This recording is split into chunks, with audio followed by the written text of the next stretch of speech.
Hello to all, I am Anurag sir and today I am here to explain you all class 9th mathematics chapter number 5 Euclid's geometry basic things. So let's start. Chapter number 5 Introduction to Euclid's geometry. So the Greeks developed geometry in a systematic manner. Euclid, a Greek mathematician and is considered as the father of geometry, introduced the method of proving mathematical results by using deductive logical reasoning and the previously proved result. Greeks के लोगों ने geometry को नियमित तरीके से विकसित किया और इस कंट्री के सबसे फेमस मैथमेटिशियन थे यूक्लिड। याद रखिए, यूक्लिड को फादर ऑफ ज्योमेट्री कहा जाता है और इन्होंने मैथ्स के रिजल्ट्स को प्रूव करने के लिए काफ़ी सारे मेथड्स को इंट्रोड्यूस किया और इसके लिए उन्होंने अपने लॉजिकल रीजनिंग और प्रीवियस मैथ्स के प्रूफ रिजल्ट्स का इस्तेमाल किया। The geometry of plane figure is known as Euclidean geometry. यहाँ प्लेन फिगर्स के ज्योमेट्री को यूक्लिडियन ज्योमेट्री कहा जाता है। Now some of Euclid's axioms were Number 1. Things which are equal to the same thing are equal to one another. देखिए, इसका मतलब है जो चीज़ें किसी दूसरी चीज़ें के अगर इक्वल होती है तो वो दोनों एक दूसरे के इक्वल कहलाएगी।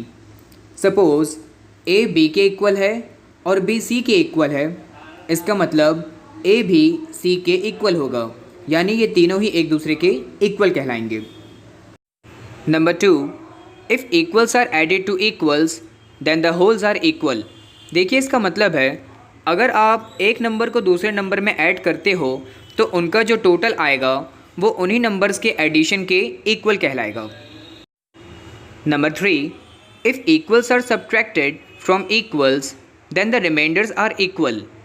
अगर आप एक नंबर से दूसरे नंबर को माइनस करते हैं तो उनका जो रिमाइंडर आएगा उन नंबर्स के सब्ट्रैक्शन के इक्वल होगा। Number 4. Things which coincide with one another are equal to one another. देखिए, कोइंसाइड का मतलब होता है अनुरूप होना, मतलब मिलना जुलना। तो जो चीज़ें आपस में अनुरूप होती है या फिर कहे तो आपस में मेल खाती है तो वो एक दूसरे के इक्वल भी होती है। Number 5. The whole is greater than the part. देखिए, यहाँ पर होल का मतलब है टोटल। तो जो टोटल होता है वो हमेशा अपने पार्ट्स के कॉम्बिनेशन से बड़ा होता है।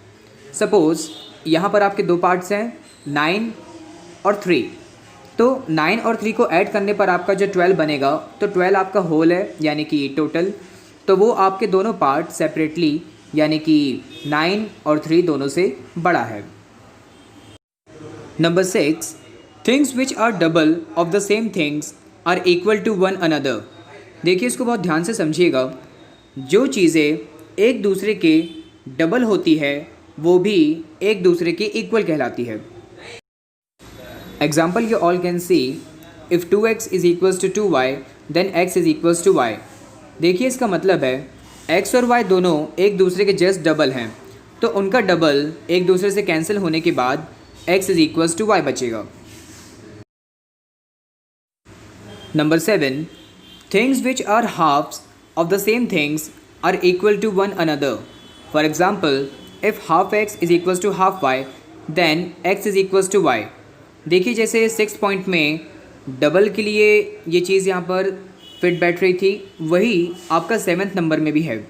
यहाँ पर x आपका y के हाफ है और y आपका x के हाफ है, यानी कि दोनों ही एक दूसरे के हाफ हैं।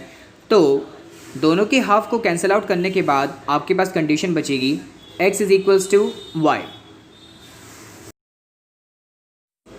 Now Euclid's postulates were. Postulate number 1. A straight line may be drawn from any one point to any other point.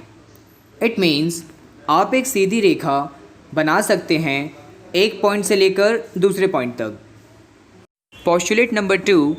A terminated line can be produced indefinitely. देखिए, इसका मतलब है एक टर्मिनेटेड लाइन जो है आप उसे प्रोड्यूस कर सकते हैं indefinitely यानी कि अनंत सीमा तक, जितना आप चाहते हैं। Postulate number 3, a circle can be drawn with any center and any radius। एक सर्कल ड्रॉ करने के लिए आप किसी भी सेंटर या किसी भी रेडियस का यूज़ कर सकते हैं। Postulate number 4, all right angles are equal to one another। सारे राइट एंगल्स एक दूसरे के इक्वल होते हैं क्योंकि वो 90 डिग्री का एंगल बनाते हैं। Example square and rectangle. Postulate number 5, if a straight line falling on two straight lines makes the interior angle on the same side of it taken together less than two right angles, then the two straight lines, if produced indefinitely, meet on that side on which the sum of angles is less than two right angles। देखिए, इस postulate का मतलब है कि जब एक straight line दो straight lines के ऊपर फॉल होती है तो उन दो स्ट्रेट लाइन के अंदर बनने वाला इंटीरियर एंगल्स का सम दो राइट एंगल्स के सम से कम होता है। So this was the complete explanation of this chapter. We will meet in the next video with new chapter. Till now, take care, good day.